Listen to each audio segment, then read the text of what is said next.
Hello children. Now in this video we are going to discuss what are direct and indirect redox reactions. So direct redox reaction आप already 10th class में पढ़ चुके हैं, मगर आपने indirectly पढ़ी थी. That time you were not knowing कि आप redox reaction पढ़ रहे हैं. तो direct redox reaction क्या होती है? A redox reaction in which oxidation and reduction takes place in the same vessel is called direct redox reaction. Direct redox reaction में क्या होता है? ऑक्सीडेशन और रिडक्शन दोनों ही टेक्स प्लेस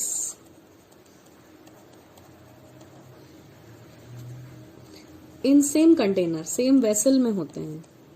ठीक है, सेम कंटेनर.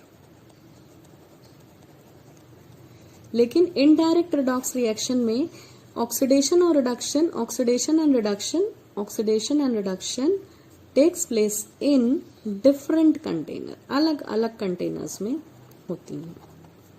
सो अगर आपसे कोई पूछता है कि डेफिनेशन क्या है, तो direct redox reactions are the redox reactions in which oxidation and reduction takes place in same container, whereas in indirect redox reaction these processes they take place in different containers.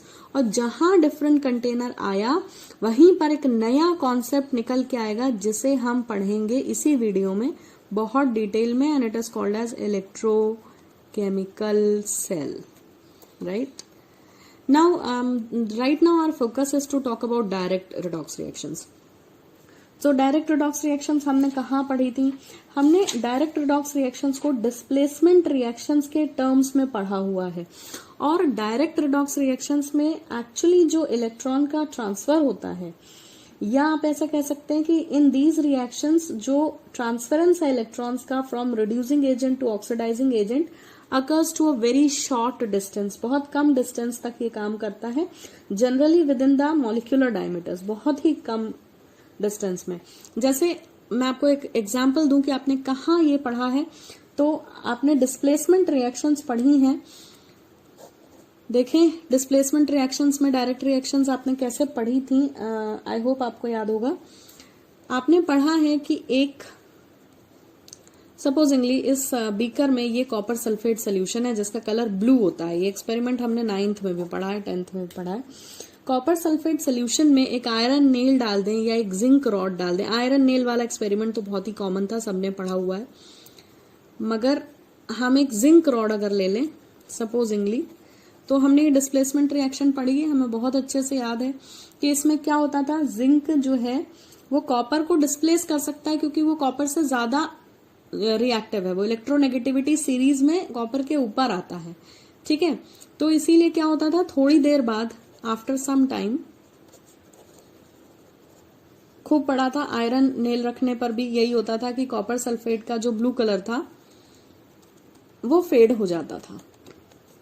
ठीक है, और यहां पर आपको जो है बहुत सारा प्रेसिपिटेट ऑफ कॉपर जमा हुआ मिलता था.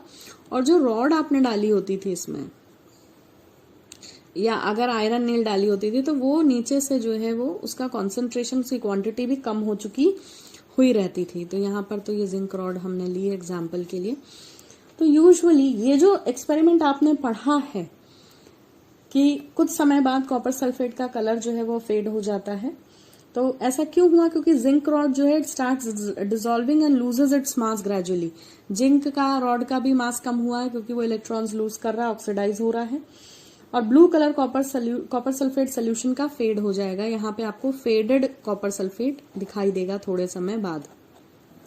जो टिंच ब्लू कलर की यहाँ रहती है उससे जो है वो फेडेड यहाँ दिखता है. और दूसरे वाले बीकर में आपको reddish brown PPT of copper जो है वो भी सेटल हुआ दिखाई देगा. तो ये जो एग्जांपल आप पढ़ रहे थे, इसको एक्चुअली आप डिस्प्लेसमेंट रिएक्शन के फॉर्म में पढ़ रहे थे, मगर ये एक डायरेक्ट रिडॉक्स रिएक्शन का एग्जाम्पल था, जहां पे क्या हो रहा है, एक ही बीकर में, सेम बीकर है. ये तो कुछ समय बाद की कंडीशन है. अगर मैं इस बीकर की बात करूं तो इसी बीकर में जो सब्सटेंस आपका ऑक्सीडाइज होना है जो कि जिंक है, और कॉपर सल्फेट में से कॉपर का रिडक्शन होना है, तो substance to be oxidised and reduced is in the same container. जब ऐसा हो तो वो डायरेक्ट रिडॉक्स रिएक्शन कहलाती है. लेकिन मेजर टॉपिक हमारा इस चैप्टर में है इनडायरेक्ट रिडॉक्स रिएक्शन, और जिसके अंदर हमें बहुत डिटेल में इलेक्ट्रोकेमिकल सेल के बारे में पढ़ना है. So now let us discuss electrochemical cell. अब ये इलेक्ट्रोकेमिकल सेल क्या होता है, इससे पहले ध्यान रखें कि इलेक्ट्रोकेमिकल सेल का टॉपिक आ रहा है इनडायरेक्ट रेडॉक्स रिएक्शन के अंदर. So I repeat, the redox reactions in which oxidation and reduction takes place in different vessels or container. अलग अलग वेसल्स में या कंटेनर में जब रेडॉक्स रिएक्शन की रिडक्शन और ऑक्सीडेशन हो तो हम उसे इनडायरेक्ट रेडॉक्स रिएक्शन कहते हैं. और इसका बेस्ट एग्जांपल हम इलेक्ट्रोकेमिकल सेल के थ्रू देखेंगे. तो सबसे पहले बात करते हैं इलेक्ट्रोकेमिकल सेल क्या होता है. So according to the definition, an electrochemical cell is a device in which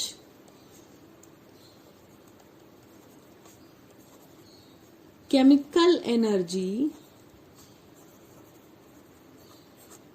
is converted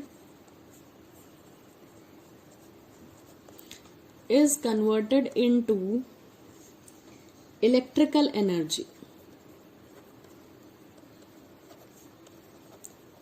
ये वो डिवाइस है जिसमें केमिकल एनर्जी इलेक्ट्रिकल एनर्जी में बदल जाती है. And interestingly, electrochemical cell is also called as galvanic cell और sometimes it is also called as voltaic cell. अब इन्हें गैल्वेनिक सेल या वोल्टाइक सेल क्यों कहा जाता है, तो there were scientists like Luigi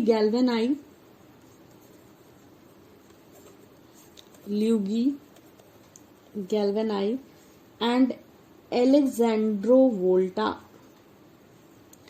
So the other name was Alexandro Volta. आपने ये नाम सुने हैं पहले भी. तो to honour this scientist, Luigi Galvani को ऑनर करने के लिए this is also called as galvanic cell after his name and same is the case why it is called as voltaic cell. But usually हम इसे electrochemical cell के नाम से भी जानते हैं. So basically, this is the, these two scientists were among the first few people जिन्होंने सबसे पहले केमिकल एनर्जी को इलेक्ट्रिकल एनर्जी में कन्वर्ट किया, and that too by the usage of electrochemical cell. अब ये जो इलेक्ट्रोकेमिकल सेल है ये बहुत इंटरेस्टिंग असेंबली होती है. ध्यान दें, अभी मैंने समझाया था कि इसमें इनडायरेक्ट रेडॉक्स रिएक्शन होने वाली, इसीलिए दो अलग अलग बीकर बनाए हैं और इनको जो है आपको जोड़ देना है वोल्ट मीटर या गैल्वेनोमीटर से. सो this is either your volt meter और गैल्वेनोमीटर. ध्यान दें कि यहां रिडॉक्स रिएक्शन होनी है, तो कहाँ रिडक्शन कहाँ ऑक्सीडेशन होना है, इसके लिए भी एक छोटी सी ट्रिक याद रखें. सबसे पहले तो देखें कि पहले कंटेनर में भी आपका जो है इलेक्ट्रोलाइट भरा होगा. इलेक्ट्रोलाइट क्या होता है, सॉल्ट सोल्यूशन. एक्चुअली इलेक्ट्रोलाइट हम किसी ऐसे सॉल्ट को अगर पानी में, किसी भी सॉल्ट को अगर हम पानी में डिसॉल्व करें तो वो आयंस दे देता है. जैसे हम NaCl की बात करें, अगर हम पानी में नमक डाल देते हैं तो वो पानी इलेक्ट्रिसिटी कंडक्ट करता है. क्यों करता है, क्योंकि पानी के अंदर NaCl Na+ और Cl- में डिसोसिएट हो गया होगा. और हमें मालूम है इलेक्ट्रिसिटी तब कंडक्ट होती है या तो फ्री इलेक्ट्रॉन्स हो तो इलेक्ट्रिसिटी कंडक्ट होगी, या तो फ्री आयंस हो. तो इलेक्ट्रोलाइट क्या होता है, सॉल्ट सोल्यूशन जो इलेक्ट्रिसिटी पास करने पे इलेक्ट्रिसिटी को कंडक्ट करता है. तो यहाँ पे आप जो है दोनों कंटेनर्स में इलेक्ट्रोलाइट लेंगे. आई टेल कौन सा इलेक्ट्रोलाइट लेंगे. सबसे पहले आप ध्यान दें कि ये जो पहला कंटेनर है, ठीक है, इसमें हमेशा जो रिएक्शन होती है वो होती है ऑक्सीडेशन. ध्यान रखें, here always oxidation takes place. And in the second container, जो सबसे पहला है डायग्राम में, वहां ऑक्सीडेशन होगा और जो दूसरा है वहां पे रिडक्शन होगा. ठीक है, ऑक्सीडेशन हाफ कंटेनर में, अगर ये हमारा पूरा असेंबली है तो ये हाफ है और ये दूसरा हाफ है, ये आधा और ये दूसरा आधा, तो इसे हम ऑक्सीडेशन हाफ और इसे हम रिडक्शन हाफ भी बोल सकते हैं. सो ऑक्सीडेशन हाफ में ये जो इलेक्ट्रोड लगी हुई है ये हमेशा एनोड कहलाएगी, और रिडक्शन हाफ में जो इलेक्ट्रोड लगी है वो हमेशा कैथोड कहलाएगी. अब हम इसे ध्यान कैसे रखेंगे, कंफ्यूज नहीं हो तो ध्यान रखें, अल्फाबेटिकली ABCD में OR से पहले आता है, तो पहले वाले कंटेनर में आप ऑक्सीडेशन लिखेंगे और दूसरे में रिडक्शन लिखेंगे. सिमिलरली ABCD में A पहले आता है और C बाद में आता है, इसीलिए पहले वाले कंटेनर में आप एनोड लिखेंगे और दूसरे वाले में आप कैथोड लिखेंगे. कि एक रिएक्शन दी हुई है, सी एक रिएक्शन दी हुई है कुछ ऐसी,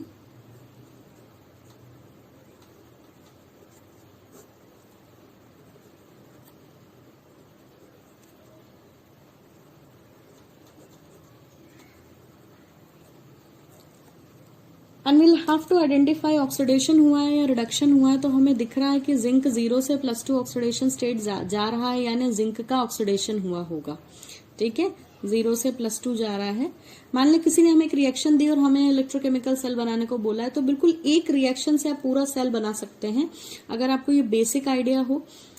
अब देखें, ऑक्सीडेशन किसका होता है, जो लॉस ऑफ इलेक्ट्रॉन करता है। तो जिंक ने जो है 2 इलेक्ट्रॉन दिए हैं, प्लस चार्ज बढ़ा है, या ट्रिक से करें तो राइट हैंडेड एरो मिलेगा 0 से +2 जाने के लिए। तो ये जिंक का ऑक्सीडेशन हुआ है यहाँ पे, और कॉपर ने किए हैं 2 इलेक्ट्रॉन गेन, और वो Cu2+ से Cu में कन्वर्ट हो गया है। तो जिंक ने लॉस किया इसलिए ऑक्सीडेशन, कॉपर ने गेन किया इसलिए कॉपर का रिडक्शन हुआ इस रिएक्शन में। तो आपको यहाँ से एक चीज ये भी मालूम चल जाती है कि जिसका ऑक्सीडेशन हुआ है जिंक का, वो एनोड बनाएगा। कॉमन सेंस है, यहाँ ऑक्सीडेशन होना है, और ऑक्सीडेशन वाले बीकर में एनोड रहती है, तो एनोड काहे की बनेगी, उसकी बनेगी जो ऑक्सीडाइज होता है, यानी यहाँ जिंक की एनोड होगी।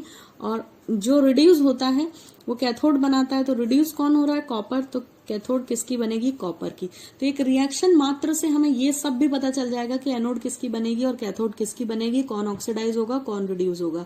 तो जिंक ने 2 इलेक्ट्रॉन लूज किए हैं, लूज करने वाला ऑक्सीडाइज होता है, और ऑक्सीडाइज करने वाला पहले कंटेनर में होता है और एनोड बनाता है, क्योंकि अल्फाबेटिकली ऑक्सीडेशन पहले हो रहा है, एनोड पर हो रहा है। तो this is how this trick correlates everything.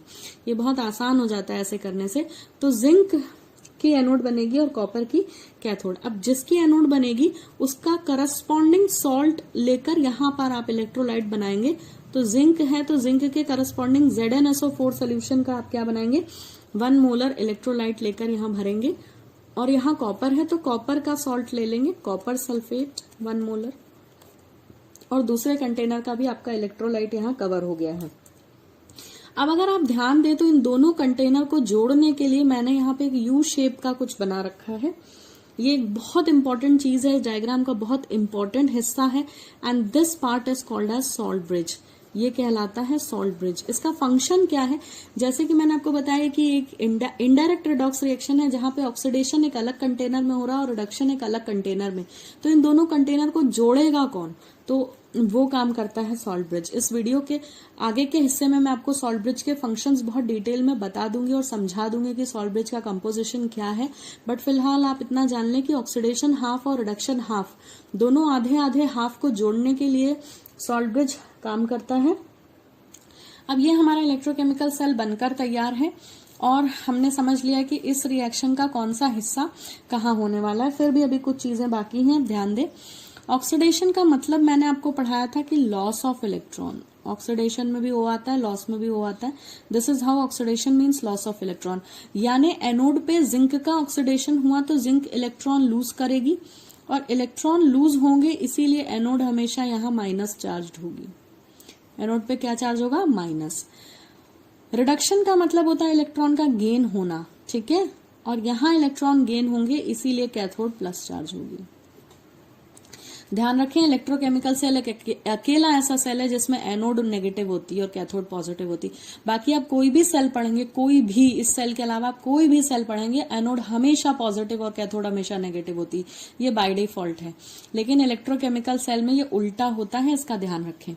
तो इलेक्ट्रॉन का लॉस यहाँ हुआ है तो मूवमेंट ऑफ इलेक्ट्रॉन, इलेक्ट्रॉन के मूवमेंट का डायरेक्शन क्या होगा। अगर आपसे कोई पूछता है इलेक्ट्रोकेमिकल सेल में इलेक्ट्रॉन के मूवमेंट का डायरेक्शन क्या होगा, तो जवाब है एनोड से कैथोड की तरफ। इलेक्ट्रॉन कहाँ से कहाँ मूव करते हैं, मैं लिख देती हूँ।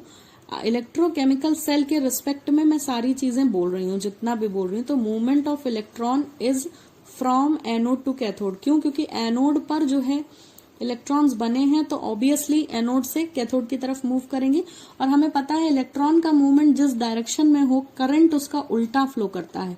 तो अगर आपको कोई करंट का डायरेक्शन पूछता है तो करंट का डायरेक्शन जो है वो कैथोड से एनोड की तरफ होगा। So if anybody asks you the current flow, direction of current flow, तो it will be just opposite of the flow of और the movement of electron, and that is cathode to anode side. So this is all about your electrochemical cell in detail. इस सेल का काम क्या है, ये chemical energy को electrical energy में कन्वर्ट करता है। नाउ इस पूरे सेल को अगर मुझे एक लाइन में लिख के बताना हो तो मैं कैसे लिखूंगी, मैं यही लिखती हूं जिससे आपको कोई डाउट ना हो और आपको क्लियरली समझ आए। ध्यान दें, जो मैं लिखने जा रही हूं उस पैटर्न को कहते हैं सेल नोटेशन, उसे कहा जाता है cell notation. This is something very very important, ये बहुत इंपॉर्टेंट चीज है। अगर आपको सेल नोटेशन दिया हो या मात्र आपको ये रिडॉक्स रिएक्शन दी हो, सिर्फ इन एक रिडॉक्स रिएक्शन या सिर्फ एक सेल नोटेशन देखकर आप पूरा स्ट्रक्चर बना सकते हो इलेक्ट्रोकेमिकल सेल का, वो मैं समझा दूंगी। अभी आप देखो मैं क्या कर रही हूँ, मैं डायग्राम देख के सेल नोटेशन लिखूंगी, ठीक है। थोड़ी देर पहले मैंने रिएक्शन देखकर बता दिया था कि ऑक्सीडाइज कौन होगा, रिड्यूस कौन होगा, यहाँ एनोड कौन बनाएगा, कैथोड कौन बनाएगा। तो वैसे ही सेल नोटेशन कैसे लिखेंगे, देखें। ऑक्सीडेशन का मतलब होता है लॉस ऑफ इलेक्ट्रॉन, तो लॉस ऑफ इलेक्ट्रॉन में जिंक ने 2 इलेक्ट्रॉन लूज किए हैं, यानी जब रिएक्शन शुरू हुई तो जिंक किस फॉर्म में था, सॉलिड फॉर्म में, ठीक है। जिंक था मेटालिक फॉर्म में, ये बना रखी है इसने एनोड। और जब रिएक्शन खत्म होगी या चल रही होगी तो जिंक जो है सोल्यूशन में 2+ आयन के फॉर्म में होगा। क्यों, क्योंकि इसने इलेक्ट्रॉन्स लूज किए और जिंक लूज करता है 2 इलेक्ट्रॉन, तो ये कहलाएगी आपकी ऑक्सीडेशन हाफ रिएक्शन। रिडॉक्स में 2 रिएक्शन होती है, एक होती है ऑक्सीडेशन, एक होती है रिडक्शन। तो ये हुई ऑक्सीडेशन हाफ रिएक्शन, ये जिंक का हो गया ऑक्सीडेशन, ठीक है। और साइमल्टेनियसली कॉपर Cu2+ के केस में है और 2 इलेक्ट्रॉन एक्सेप्ट करके कॉपर सॉलिड स्टेट में कन्वर्ट हो जाएगा, इसीलिए आपको यहाँ पे डिपोजिशन मिलता है कॉपर का। तो ये कहलाएगी रिडक्शन हाफ रिएक्शन। अब हमें पढ़ना था कि सेल नोटेशन क्या है, ये तो हमने ऑक्सीडेशन हाफ रिडक्शन हाफ पढ़ ली। सेल नोटेशन तब तक समझ नहीं आता जब तक ये रिएक्शन समझ नहीं आती, इसलिए मैंने पहले रिएक्शन लिखी।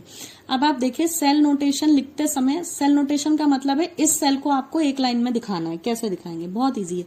यहाँ पे क्या हुआ, यहाँ पे हुआ है पहले वाले में ऑक्सीडेशन, दूसरे वाले में क्या हुआ, रिडक्शन। इन दोनों को अलग कौन कर रहा है, सॉल्ट ब्रिज।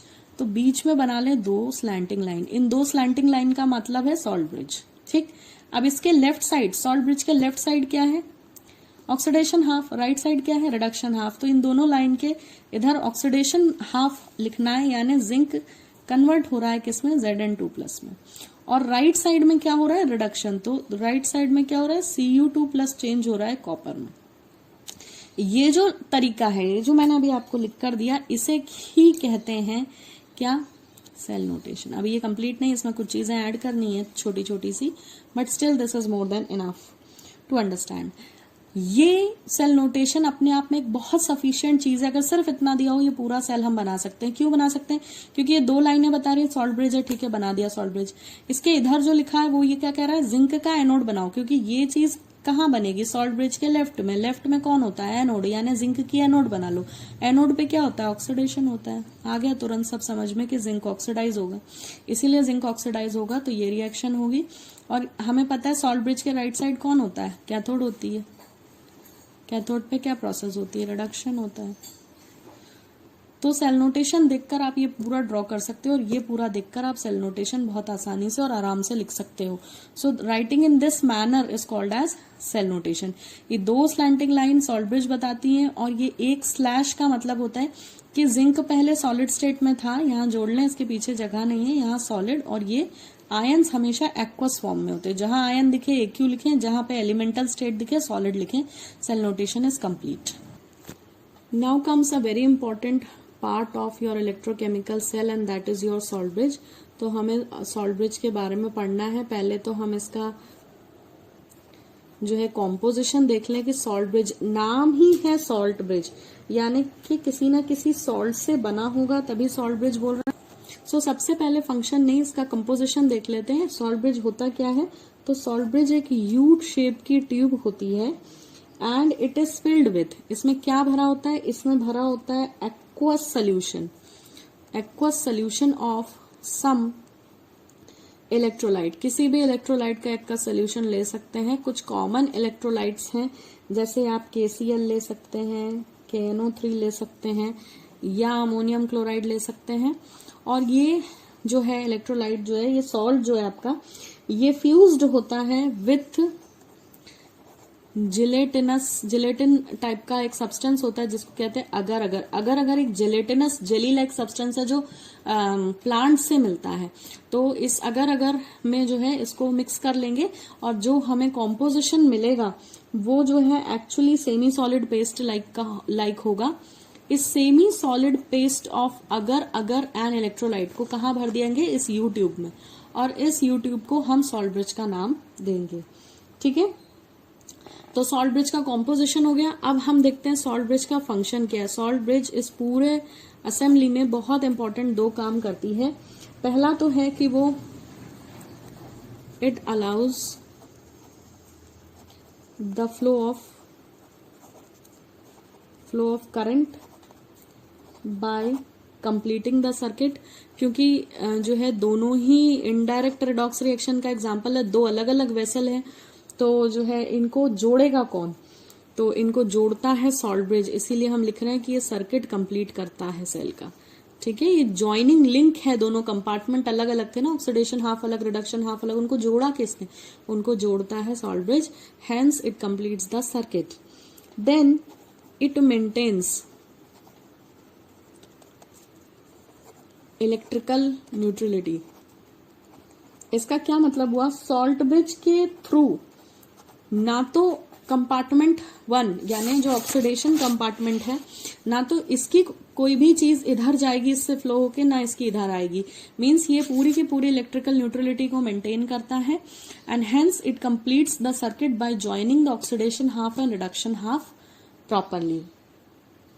और इंटरेस्टिंगली ये जो आपका रिएक्शन हो रहा है इलेक्ट्रोकेमिकल सेल में, एक हाफ में ऑक्सीडेशन एक हाफ में रिडक्शन, तो ये दोनों कपल्स हैं। ये जो आपके हाफ कंटेनर है, आपका पूरा रिएक्शन है रिडॉक्स, आधा हो रहा है यहाँ, आधा हो रहा है यहाँ, तो ये क्या है, they are completing each other, इसीलिए कहते हैं कि ये एक रिडॉक्स कपल है, COUPLE कपल। कपल मतलब क्या होता है, pair.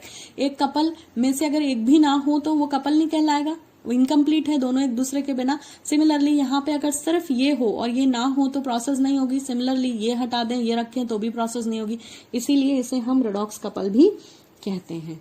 So this was all about electrochemical cell. You have studied in detail the function of the salt bridge and everything.